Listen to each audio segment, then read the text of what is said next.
আসসালামু আলাইকুম বন্ধুরা। আমি আজকে এসেছি একটা ড্রাগন বাগানে। দেখতে পাচ্ছেন যে ড্রাগন কি পরিমাণ ড্রাগন ধরে আছে। আসলে ড্রাগনের ডকুমেন্টারি ভিডিও করার জন্য আমি এখানে আসি নাই। আমি আজকে আসছি আপনাদেরকে ড্রাগন দেখানোর জন্য। ড্রাগনকে আসলে বাংলা বলতে এটাকে সুপার ফুড বলা হয় এবং এই ড্রাগনটা আমেরিকান একটা ফল, কিন্তু এখন বাংলাদেশে খুবই প্রচলিত এবং বাংলাদেশের জন্য খুবই একটা সহজলভ্য এবং ফল।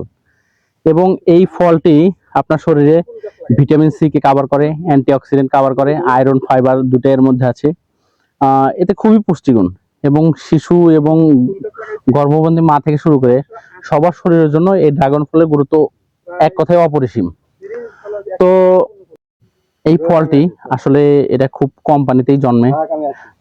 এই ফল যে কোনো জায়গাতেই জন্মাতে পারে এবং এই ফলটা আসলে ফল দেওয়া শুরু করে মোটামুটি মে মাস থেকে।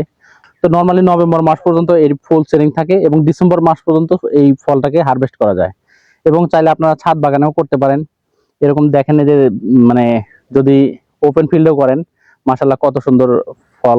এটি মূলত একটা ক্যাকটাস পরিবারের গাছ। তো ঠিক আছে, আজকে দেখানোর চেষ্টা করলাম এতটুকুই। আজকে এখানেই শেষ করতেছি। তো আমার ভিডিওটা যদি আপনাদেরকে ভালো লাগে তো আপনারা লাইক, কমেন্ট এবং শেয়ার করে এই ভিডিওটাকে ছড়িয়ে দিন।